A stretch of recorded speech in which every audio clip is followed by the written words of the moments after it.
Assalamualaikum warahmatullahi wabarakatuh. Para pendengar dan peminat kaset yang tengah diputar ini,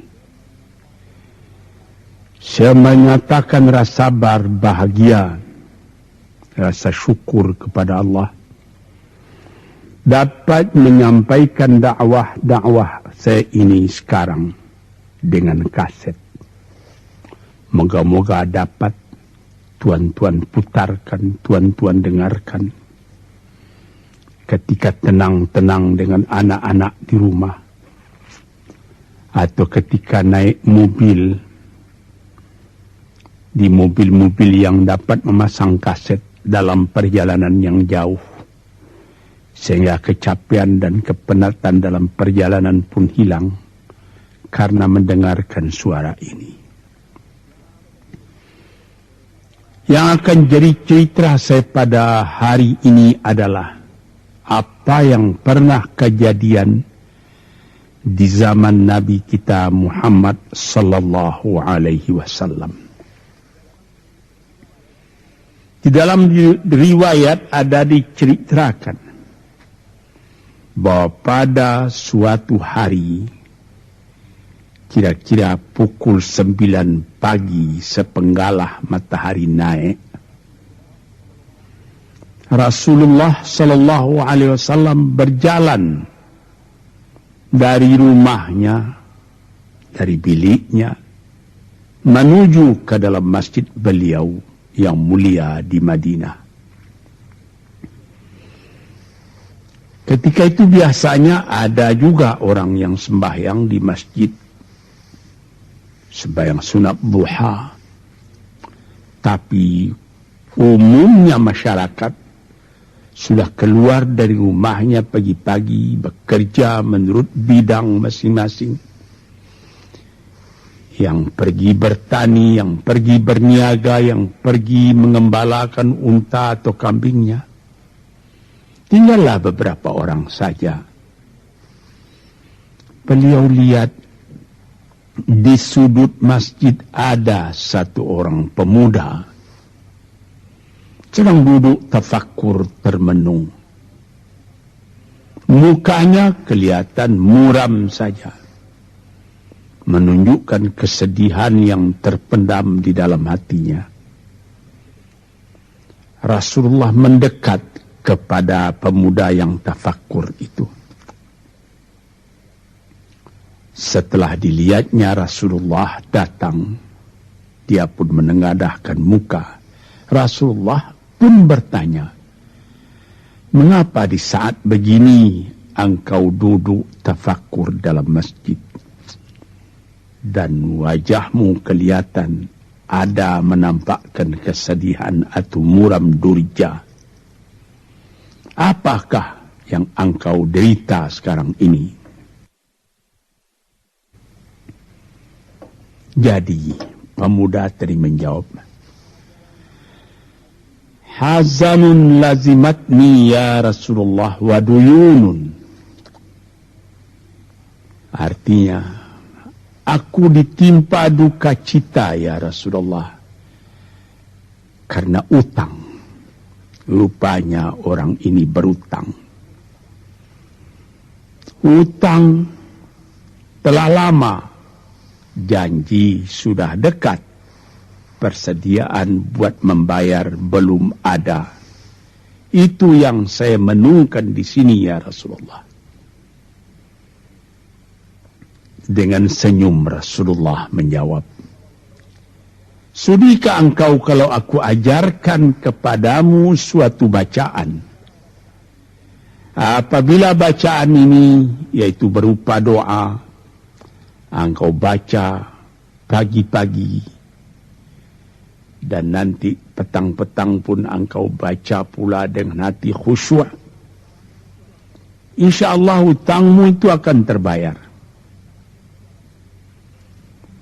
Tentu pemuda tadi dengan besar hati menjawab, tentu ya Rasulullah, aku senang sekali kalau dapat engkau ajarkan kepadaku apakah doa itu. Lalu Rasulullah mengajarkan kepada pemuda itu doa ini. Inilah yang akan saya bacakan pula, mudah-mudahan kita semuanya dapat pula mengambil bacaan ini menjadi bacaan kita. Kita baca pagi, kita baca petang. Apa bunyinya? Allahumma inni a'udzubika minal hammi wal hazani wa a'udzubika minal ajzi wal kasli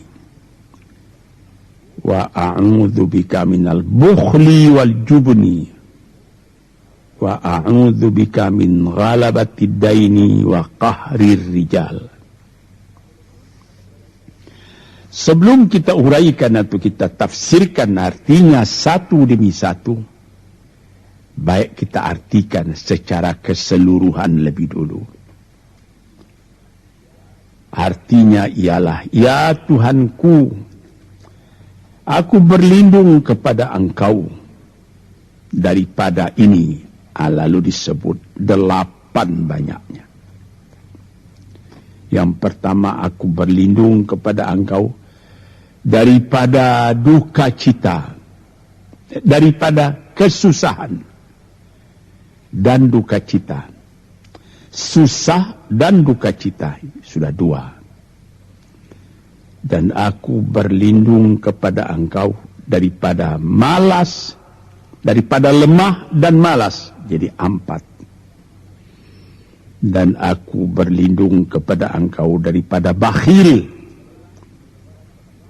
berat mengeluarkan wang, dan daripada pengecut atau penakut, sudah 6.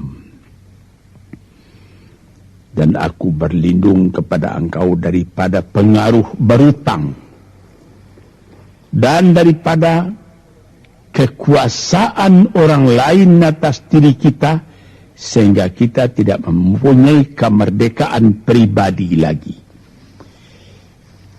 Inilah 8 yang diminta kepada Tuhan.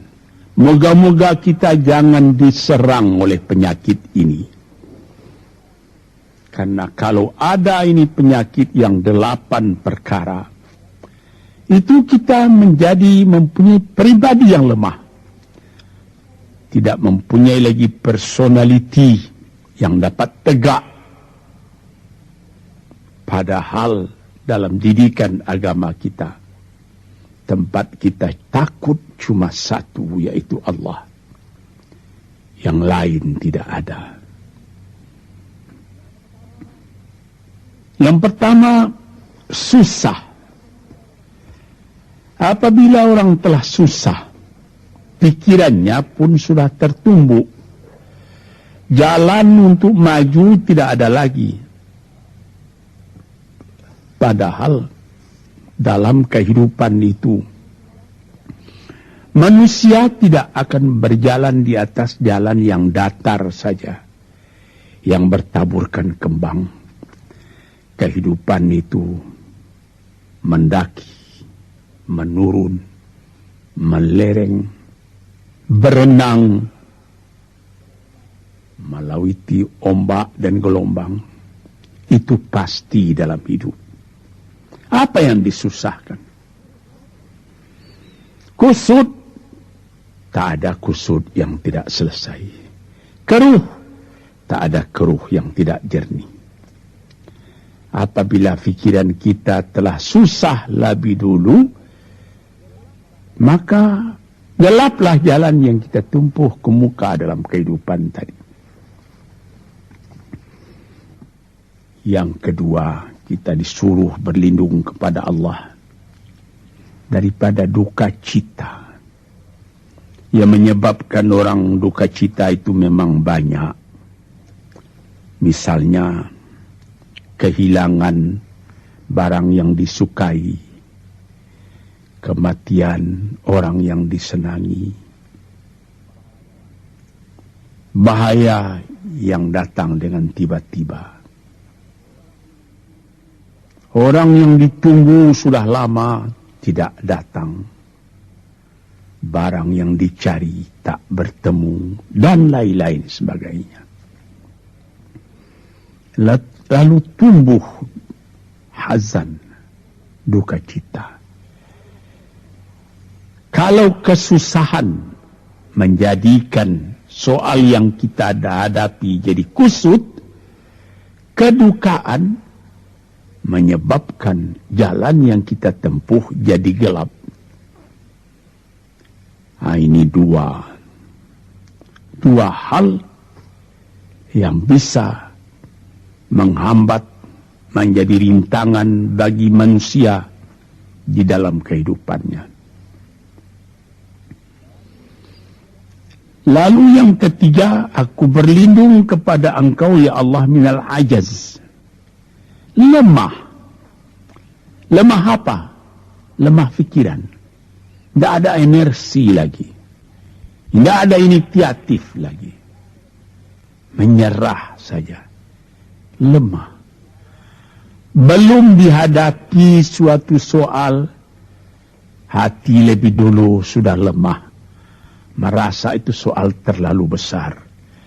Padahal kalau dihadapi, tidak ada kusut yang tidak terselesaikan. Tidak ada keruh yang tidak terjernihkan. Yang lebih berbahaya lagi. Yang keempat, apa? Malas. Kalau sudah malas, apa yang akan dikerjakan lagi? Kita duduk saja termenung-menung dalam kemalasan. Lalu angan-angan banyak, cita-cita mati. Angan-angan hendak terbang, padahal sayap tidak ada. Angan-angan hendak mempunyai ini, hendak mempunyai itu, hendak mempunyai Mercedes-Benz, hendak mempunyai rumah besar. Tapi ikhtiar tidak ada. Sebab itu ada pepatah dari orang tua-tua kita di zaman dulu.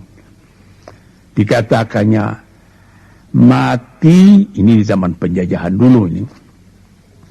Mati Belanda karena pangkat, katanya. Mati Cina karena kaya, katanya. Mati Keling karena makanan, katanya. Mati Melayu atau Indonesia karena angan-angan. Ini dia. Angan-angan karena malas saja, berangan-angan. Tapi malas. Jadi tidak jadi. Dan itu membentuk juga kepada diri kita. Orang pemalas itu jalannya lunglai saja, matanya muram saja, tak jauh dia memandang. Nah, ini penyakit. Itu 4 penyakit. Lantas dikatakannya lagi yang nomor 5 dan nomor 6. Wa a'udzubika minal bukhli wal jubni. Dan aku berlindung kepada Engkau daripada bakhil dan pengecut. Ini lebih berbahaya lagi. Dikumpul-kumpulnya harta banyak-banyak. Maksudnya tadi hendak menguasai harta itu. Lama-lama dengan tidak disadarinya, harta itulah yang menguasai dia. Dia menjadi bakhil. Siang malam tidak ada kesenangan, cuma sibuk cari uang.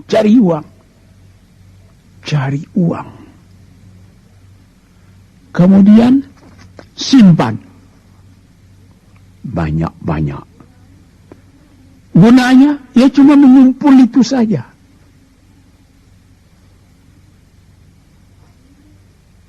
Akhirnya, berapa banyaknya orang yang mengumpul harta banyak-banyak, faidahnya tidak didapatnya. Seingat cerita dahulu 40 tahun yang lalu ketika saya masih tinggal di kota Medan, ada satu orang kaya mengumpul harta. Terkenal dia kaya di Medan, beberapa buah rumah, puluhan rumah yang dipersewakannya. Dan ada lagi harta-harta yang lain.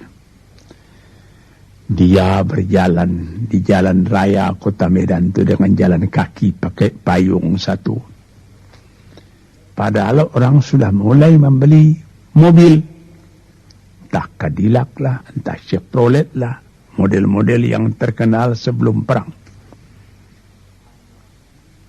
Anaknya mengambil faidah dari kekayaan ayahnya.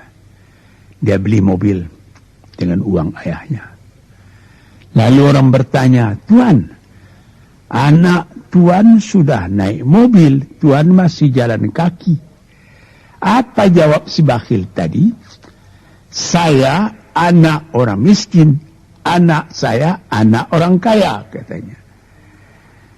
Nah, inilah orang yang bukan lagi mencari harta buat menguasai harta itu, tetapi dia mencari harta buat dikuasai oleh harta itu. Yang nomor 6 lebih jahat lagi. Apa? Jubun, pengecut.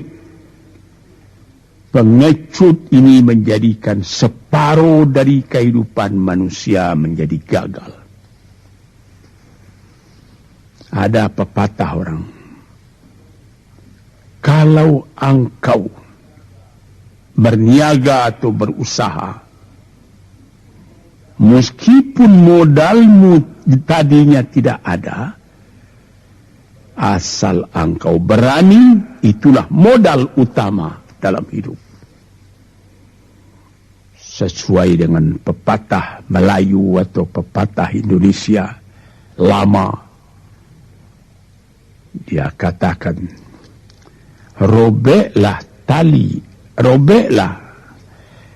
putuslah tali layang-layang, robek kertas tentang bingkai. Hidup jangan mengepalang, tidak kaya berani pakai. Hidup jangan mengepalang, tanggung-tanggung jangan. Tidak kaya berani pakai. Keberanian itu adalah modal. Sebab itu kalau orang rugi berniaga, itu belum rugi. Yang penting berani. Karena adat perniagaan itu tidak saja beruntung, rugi juga kadang-kadang. Tapi kalau keberanian yang hilang, separuh daripada kekayaan tadi sudah habis. Walaupun masih banyak ada, tapi keberanian tidak ada, separuh sudah habis. Akhirnya, walaupun kekayaan besar, tapi kepercayaan hilang, itu namanya habis, tidak ada lagi. Walaupun berjuta yang tinggal dalam tangan, tapi orang tidak percaya. Apa lagi artinya?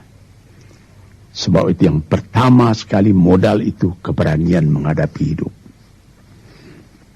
Ini 6. Yang ke-7 dan 8, wa a'udzubika min ghalabatid daini wa qahrir rijal, dan aku berlindung kepada Engkau ya Ilahi daripada pengaruh utang. Hutang itu, itulah anak muda yang duduk di sudut masjid tadi, dipengaruhi oleh utang. Sampai Rasulullah sendiri pun mengatakan, iyyakum wad-daina. Jagalah supaya kalau sedapat-dapatnya jangan sampai berutang. Tapi ini bisa juga berutang kalau keberanian tidak ada, dan berani itu membuka jalan buat mencari bayarnya. Tetapi kalau pengecut, berutang lagi, itu payah buat membayar. Sebab itu Nabi mengatakan, iyyakum wad-daina, saya akan sedapat-dapatnya elakkanlah supaya jangan berhutang. Fa'innahu hamun billaili wa mazallatun finnahari. Hutang itu susah pada malam hari, mata tidak mau tidur. Dengan apa timbangan hutang tadi, berapa hutang, berapa yang akan diterima, sehingga mata tidak mau tidur malam itu memikirkan hutang. Akhirnya mazallatun finnahari, kalau siang hari badan berasa hina, tak berani keluar dari rumah. Kota Jakarta yang begitu besar, bersilang siur, jalan-jalan raya, jalan Tamrin, Diponegoro, Imam Bonjol, Cut Mutia, dan lain-lain nama jalan. Ada orang yang jalan itu bertambah lama, bertambah kecil jumlahnya. Kalau orang lain mempunyai 100 macam jalan, dia paling tinggi cuma 2 saja jalan yang dapat jalani. Jalan dari rumahnya ke tempat yang tertentu. Ke lain dia tidak berani. Kenapa? Karena ada tempat dia berhutang. Jadi dikatakan dalam hadis itu, orang berhutang malam tak mau tidur, siang malu sama orang. Takut akan ditanyai, takut akan dicari. Ataupun dia berbenam di rumah, datang orang menunggu piutang. Dia bilangkan kepada pembantunya atau kepada anaknya, katakan bapak tidak di rumah. Anak yang tolol atau pembantu yang tolol menjawab, mana bapak? Dia suruh bilangkan bahwa bapak tidak ada di rumah, kata anak tadi. Bertambah susah. Lantas yang nomor 8, wa qahrir rijal. Kita tidak mempunyai lagi kemerdekaan diri buat menyatakan perasaan kita, karena kita segan kepada orang. Kita terlalu banyak berutang budi kepadanya. Kita terlalu banyak mendapat hadiah daripadanya. Kita terlalu banyak dan lain-lain. Sehingga mulut kita jadi tertutup, tak dapat bercakap lagi. Ditekan oleh hutang budi kepada orang tadi. Kemerdekaan diri tidak ada lagi. Inilah 8 perkara yang ditunjukkan oleh Nabi SAW kepada pemuda yang duduk tadi. Dapatlah kita mengambil pedoman dalam kehidupan kita sendiri, bahwa yang amat penting lebih dahulu ialah kemerdekaan jiwa.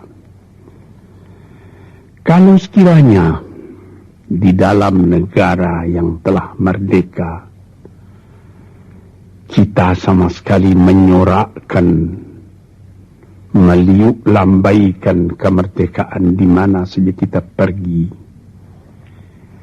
Tapi banyak orang yang lupa negaranya telah merdeka, dirinya sendiri telah menjadi terjajah. Bukan Belanda, karena Belanda sudah lebih 30 tahun pergi meninggalkan negeri ini. Dan bukan bangsa yang lain, tapi penjajahan yang datang daripada sifat-sifat yang lemah yang kita katakan tadi. Kesusahan. Kalau kesusahan kita perturutkan, jalan yang kita tempuh menjadi buntu. Kita tak tahu lagi kemana akan pergi. Susah. Pagi susah, malam susah. Sehingga kusut benang itu tak tahu lagi jalan keluar. Padahal pangkal dari kesusahan itu bukan dari luar, tapi dalam jiwa kita sendiri, dalam dada kita sendiri. Yang kedua, dikatakan duka cita. Saya teringat kepada satu pantun Melayu atau pantun Indonesia. Dikatakannya, kalau berpiduk jangan bermenung, kalau bermenung riak pun tiba, kalau duduk jangan termenung, kalau termenung hati pun iba.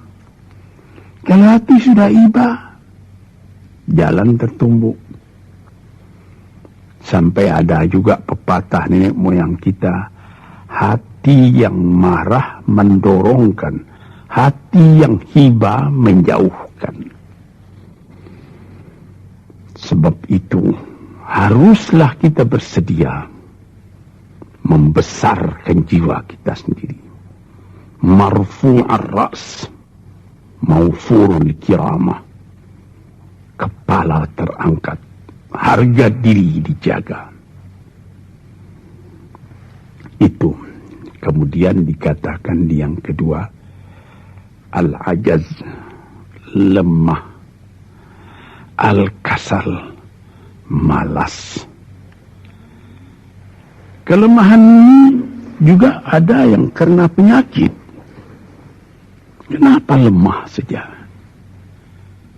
Kenapa tiap-tiap pekerjaan yang dihadapi pesimis yang timbul sehingga timbul malas? Kalau perlu, kita pergi kepada dokter, terutama psikiater. Kita tanyai, di mana segi kelemahan ini? Karena kelemahan jiwa, kemalasan,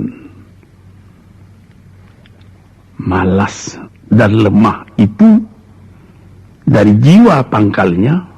Ahli-ahli ilmu kesehatan yang telah mendalam mengetahui hubungan antara rohani dengan jasmani kita, sehingga timbul ilmu yang dinamai psikosomatik atau psikoterapi, menganalisa jiwa dari mana seginya, maka timbul lemah, maka timbul malas. Di sini kita memerlukan kuatnya energi. Sebab apabila manusia mempunyai jiwa yang besar, pekerjaan yang besar pun dipandangnya kecil. Tetapi apabila manusia mempunyai jiwa yang kecil, pekerjaan yang kecil pun dipandangnya besar. Kita misalkan saja kedua orang pemimpin yang kita cintai dan kita hormati. Proklamator kita Bung Karno dan Bung Hatta. Mereka mempunyai jiwa-jiwa yang besar. Sebab itu mereka memproklamirkan kemerdekaan Indonesia. Indonesia yang besar yang terjadi daripada puluhan ribu pulau dengan 45 kata perkataan, 45 patah perkataan. Dengan ini kami menyatakan kemerdekaan Indonesia. Tapi kalau beliau misalnya orang yang berjiwa kecil, dia akan bertanya, bagaimana bisa Indonesia merdeka? Kita sudah miskin, melarat, dulu dijajah Belanda, kemudian ditekan Jepang. Kapan? Dia mengkaji itu pekerjaan yang detail-detail, yang kecil-kecil, dia anggap itu besar. Ini misalnya. Maka orang-orang yang ajaz, yang lemah, atau yang kasar, yang pengecut, yang pemalas, tidak dapat mengerjakan pekerjaan yang besar-besar. Nah, kemudian yang kelima dan keenam, wa a'udzubika minal bukhli. Aku berlindung kepada engkau daripada bakhil. Menerima mau banyak-banyak, mengeluarkan paling sedikit. Dia anggap, sebagaimana saya katakan tadi, tadinya dia menguasai harta, Akhirnya dengan tidak disadarinya, dia yang dikuasai oleh harta. Akhirnya orang yang begini karyanya cuma mengumpul-ngumpul harta saja. Kumpulkan harta banyak-banyak, kemudian Tuhan memanggilnya kembali ke akhirat, mati, tidak ada harta tadi yang dibawanya. Tinggal menjadi perselisihan di antara anak dan cucu. Di hari-hari yang pertama, anak tadi menangis. Ayahnya telah mati. Tapi di hari yang kedua dan ketiga, dia tidak menangis lagi. Dia berpikir, di mana kunci ditaruh ayah? Di mana simpanan ayah? Berapa peninggalan ayah? Lalu dia berkelahi. Anak tadi. Nah ini, karena si ayah tadi bukhul, bakhil. Nikmatnya orang lain yang merasai, dia sendiri sengsara diperintah oleh hartanya itu. Apatah lagi yang keenam, jubun, pengecut. Dia berjalan malam hari. Kelihatannya olehnya pohon kayu bergerak-gerak. Disangkanya itu hantu. Dia lari terus, bertambah lari, bertambah takut. Akhirnya dia pingsan karena sudah lari itu. Dilihat tidak ada apa-apa oleh orang yang berani. Ini orang yang gagal di dalam perjalanan hidupnya. Karena penakutnya, karena pengecutnya itu. Padahal di dalam keterangan agama sendiri, orang-orang yang beriman kepada Allah dikatakan la tahinu wa la tahzanu wa antumul a'launa in kuntum mu'minin. Jangan engkau merasa lemah, jangan engkau merasa duka cita, jangan engkau merasa pengecut. Engkau tinggi kalau engkau beriman kepada Allah Subhanahu wa ta'ala.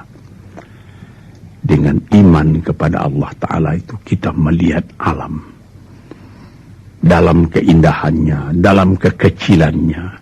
Yang besar cuma Allah.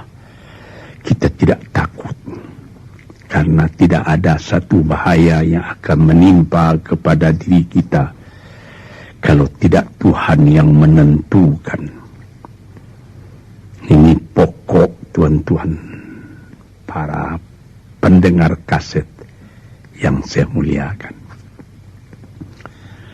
Kemudian di nomor 7 dikatakan kita berlindung kepada Allah daripada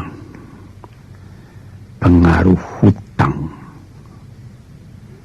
Alangkah kecilnya jiwa orang apabila dia telah berutang kepada orang lain. Dibikin janji, tanggal sekian akan dibayar. Tanggalnya sudah dekat, persediaan belum ada. Lalu timbul kecil jiwa sekali lagi. Apatah lagi Qahri Rijal yang nomor 8. Yang ke-8 sebagaimana telah kita uraikan tadi ialah Qahri Rijal. Pengaruh orang lain kepada diri kita sendiri. Sehingga kita tidak berani lagi menyebut kebenaran. Tidak berani lagi mengatakan yang hak. Lidah telah tertutup. Mulut telah penuh dengan air sehingga tidak dapat dibuka lagi. Segan. Kita sudah terlalu banyak berutang budi kepada orang. Walaupun sudah jelas perbuatan orang itu salah misalnya. Kita tidak berani lagi menegur. Dengan demikian timbullah di dalam masyarakat apa yang disebut dalam bahasa Arab munafik, yaitu lain di mulut, lain di hati. Hati mengatakan perbuatan orang ini salah, tapi mulut mengatakan, bagaimana pikiran saya, bagaimana pendapat Tuhan sekarang tentang perbuatan saya ini. Baik Bapak, ini bagus Bapak, itu sudah betul Bapak. Padahal tidak. Ini kecelakaan yang nomor 8. Kita minta kepada Allah supaya kita dilepaskan dari pengaruh-pengaruh orang, pengaruh manusia, sehingga kita tidak berani lagi menyebut apa yang benar itu. Padahal di dalam hadis dikatakan, qulil haqq walau kana murran. Katakan yang benar itu walaupun pahit sekalipun. Ini murah menyebutnya, tetapi kalau jiwa sudah tertekan, tidak berani menyebutnya lagi. Para pengikut kaset yang tercinta, itulah 8 perkara diperingatkan, dituliskan, diajarkan, disuruh hafal oleh Nabi kepada pemuda yang beliau dapati termenung duduk seorang diri tadi. Dengan patuh dia turuti kehendak Nabi, dia baca itu tiap pagi, dia baca itu tiap sore, dia pahamkan apa isinya. Lalu timbul energi baru dalam dirinya, semangat yang baru. Langit pun kelihatan cerah, bintang pun kelihatan berkelap-kelip, matahari pun kelihatan bercahaya, dan dia sudah melihat kehidupan ini dengan mata yang terang. Kemudian dia bertemu dengan Nabi, ya Rasulullah, saya mengucapkan terima kasih. Penyakit-penyakit tak ada pada saya lagi. Utang saya sudah terbayar. Dan saya akan memulai hidup yang baru. Inilah jawab dari pemuda tadi. Dan inilah jadi pedoman pula bagi kita kaum muslimin. Kalau kita terjadi pada diri kita beberapa hal, salah satu dari yang 8 perkara itu, baca doa ini pagi, baca doa ini petang, lalu berusaha, jangan cuma berdoa, berusaha, berdoa dan berusaha. Allah akan membukakan kepada kita pintu rahmatnya, memberikan nikmatnya yang berlipat ganda, sehingga segala sesuatu yang di kiri kanan kita menjadi kekayaan, menjadi inspirasi buat maju ke depan di dalam kehidupan ini. Bapak-bapak, saudara-saudara pendengar kaset yang saya muliakan, moga-moga pengaruh dari hadis ini, daripada doa ini, masuk ke dalam diri saudara, dan saudara menjadi orang muslim dan merdeka yang sejati. Sekianlah pandangan saya, moga-moga ada manfaatnya bagi para pendengar dan peminat kaset yang tercinta. Assalamualaikum warahmatullahi wabarakatuh.